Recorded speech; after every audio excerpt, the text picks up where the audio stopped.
नमस्ते, प्रणाम। Money Mishra blogs में आप सबका हार्दिक स्वागत है। आज है 15 सितंबर और दिन है सोमवार। और सोमवार के दिन सुबह 5:45 की ये क्लिप है। बाहर का मौसम बहुत ही अच्छा है और 5:45 बज रहे हैं और तब तक मेरी चावल चढ़ चुकी है। कुकर में दाल है, आलू का भुजिया हो गया और सोया बड़ी और आलू की सब्ज़ी मैं बना रही हूँ। इसके अलावा दूध को एकदम उबाल के रख दिया था और दूध को की चाय भी बनाई थी अपने लिए केवल 1 कप। और ये देखिए मेरी चाय वाली बर्तन अभी भी रखी हुई है सिंक में। तो आज जो सुबह उठी थी तो सिर बहुत भारी लग रहा था। कल ऐसा कुछ भी नहीं खाया था पर पता नहीं सिर भारी था। हो सकता है आज गर्मी बहुत थी। बहुत दिनों के बाद नोएडा में ऐसी गर्मी पड़ी है और सोमवार का दिन है तो आज भोले बाबा की कुछ कृपा ऐसी थी कि मैं मंदिर पहुंच गई थी और बाबा को जल चढ़ाया था और आप सबको दर्शन कराने के लिए बाबा का थोड़ा सा क्लिप लगा दिया था। और ये जो क्लिप आप देख रहे हो ये मैं अपने धन्नों पे बैठ के जा रही हूँ वापस अपने घर। और देखिए ये नोएडा सिटी है, ग्रेटर नोएडा है जहाँ मैं रहती हूँ और जहाँ मेरा स्कूल भी है। मेरे घर और मेरे स्कूल का 900 मीटर की दूरी है। मतलब इतनी दूरी तो बचपन में हम लोग मतलब पैदल चले जाते थे, पर अब क्या हो गया, इतनी गाड़ियाँ चलने लगी है कि पैदल चलना बहुत मुश्किल है। तो सुबह मेरे हस्बैंड मुझे स्कूटर से छोड़ देते हैं और दोपहर में मैं अपने टुकटुकिया को लेके चली जाती हूँ। आप लोग किस शहर से हैं और किस शहर में इस गाड़ी को क्या कहा जाता है प्लीज़ कमेंट सेक्शन में बताइएगा। पर हमारे मधुबनी में इसको टुकटुकिया बोलते हैं जहाँ की मैं रहने वाली हूँ। और मुझे टुकटुकिया बहुत अच्छी लगती है। मुझे ऑटो, बाइक में थोड़ा मुझे डर लगता है पर ऑटो में, स्कूटर में राइडिंग करना बहुत पसंद है। और मैं थैंक बोलूँगी जिन्होंने ये उबर, ओला और रैपिडो जैसे ऐप को बनाया, जिन्होंने हमारे लाइफ को बहुत इजी बना दिया है और जिसको जिस तरह की ज़रूरत है उस तरह का उसके लिए कर दिया है। और ये आ गई हूँ, खाना खा लिया है और थोड़ा सा आराम करने के बाद अब बज रहे हैं 3:30 और बच्चे देख रहे हैं ये शो। पता नहीं कौन है, मैं इनको जानती हूँ, ये बड़ा पाव गर्ल है। और स्कूल से काम करने के बाद अब मैं ये पहाड़ को साफ़ करूँगी।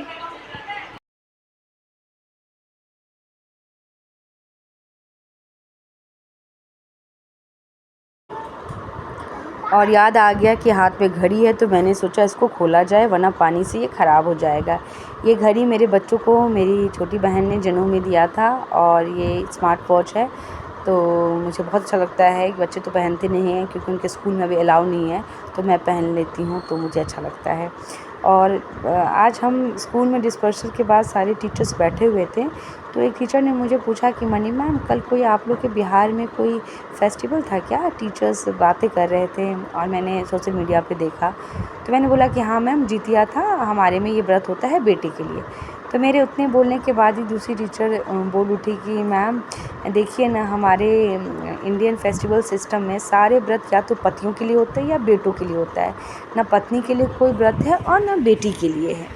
तो उनकी ये बात सुन के मैं ये सोचने पे मजबूर हो गई कि बात तो मैम सही कह रही हैं। लेकिन यकीन मानिए माँ यदि जितिया करती होगी तो ये नहीं बोलती होगी कि मेरे बेटे की लंबी आयु हो। वो अपने दोनों संतान की खुशियाँ मांगती होगी। माँ के लिए बेटा या बेटी कुछ मायने नहीं रखता है। माँ का यदि मन भी होगा कि हे भगवान मुझे इस बार बेटा देना या इस बार बेटी देना, पर जो भी हो जाता होगा वो उसको खुले दिल से दोनों हाथ फैला के उसको स्वीकार करती है और उसके लालन पालन पोषण में वो अपना जी जान सर्वस्व न्यौछावर कर देती है। क्योंकि हम भी 4 बहनें हैं और हमने देखा है कि हमारे पापा, हमारी मम्मी ने किस तरह नाज़ों से हम सबको पाला है। तो ये बातें तो हैं कि जो फेस्टिवल हैं वो पतियों के लिए या बच्चों के लिए हैं, बेटों के लिए ज़्यादा हैं रादर दैन महिलाओं के लिए नहीं के बराबर ही है। तो मैं आप लोगों से एक बात कहती हूँ कि जो पहले के लोग थे ना, बहुत बुद्धिजीवी थे, बहुत सोच समझ के उन्होंने नियम कानून बनाया कि बेटा ये करेगा, बेटी ये करेगी, बेटी दूसरे घर जाएगी, वो दूसरे कुल को देखेगी, दूसरी की बेटी इस घर आएगी तो इस घर को देखेगी। बहुत सोच समझ के बनाया है। पर मतलब आप कोई भी नीति बनाओ तो उस नीति को जब आप इम्प्लीमेंट करने जाते हो तब आपको उसका रियल पता लगता है कि क्या ठीक था क्या गलत था। तो मुझे ये सब बातें, कई चीज़ें मुझे गलत लगती हैं कि जैसे अपने हिंदू सिस्टम में ये है कि मरने के बाद मुखाग्नि बेटा देता है या भतीजा देता है या जमाई देता है या नाती देता है। मतलब कोई भी देता है तो वो बेटा ही देता है, मतलब लड़का ही देता है, लड़कियों को मना ही है। पर आजकल की लड़कियां पढ़ी लिखी हैं, बुद्धिजीवी हैं, समझती हैं अपने अधिकारों को, जानती है कि हमारे मम्मी पापा ने हमारे लिए इतना किया है तो हम भी ये कर सकते हैं, तो वो ये करती हैं। अब मेरी बात ही मान लीजिए, जो मेरा लुक है वो मेरी मम्मी पे गया है, पर जो मेरे बाल हैं बिल्कुल मेरे पापा की तरह है। जो मेरा टेम्परमेंट है किसी बात पे गुस्सा आने का, वो भी मेरे पापा की तरह है।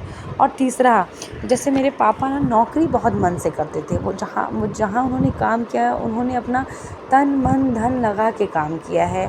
लोग कैसे टाइम देख के काम करते हैं वो तो मैंने देखा ही नहीं है। पापा को जैसे सुबह 5 बजे भी ऑफिस जाना था तो वो चले जाते थे, 12 बजे रात तक रुकना था तो वो रुकते थे। बहुत डेडिकेशन के साथ उन्होंने काम किया था।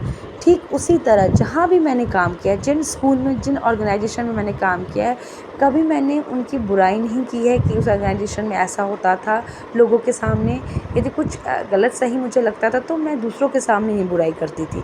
दूसरी बात, मैं जहाँ भी काम करती हूँ तो मैं ये सोच के काम करती हूँ कि मेरे काम से इस ऑर्गेनाइजेशन का कुछ अच्छा ही हो, बुरा ना हो।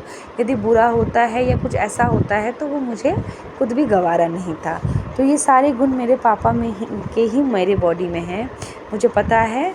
और मैं भले ही दूसरे घर में आ गई हूँ, लेकिन मुझे पता है कि मेरे लिए मेरा मायका कितना मायने रखता है। मेरे घर में एक बार मेरे चाचा आए थे। मेरे पापा के गए हुए 1.5 साल हो गए हैं। तो मेरे चाचा नोएडा आए थे अपने बेटे के पास, मेरे चचेरे भाई के पास। तो वो मुझसे मिलने आए थे और मैं आपको शब्दों में बयान नहीं कर सकती कि जो खुशी मुझे हुई थी उस दिन जब मेरे चाचा आए थे। मुझे ऐसा लगा कि मेरे पापा आज आए हुए हैं।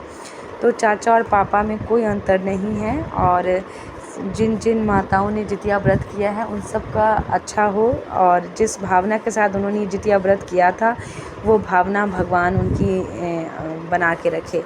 और ये सब बात करते करते देखिए मेरे सारे बर्तन साफ़ हो गए हैं और अब मैं सिंक साफ़ कर रही हूँ। तो औरत भले ही चाँद पे चली जाए पर उसको घर के काम तो उसी को संभालना है।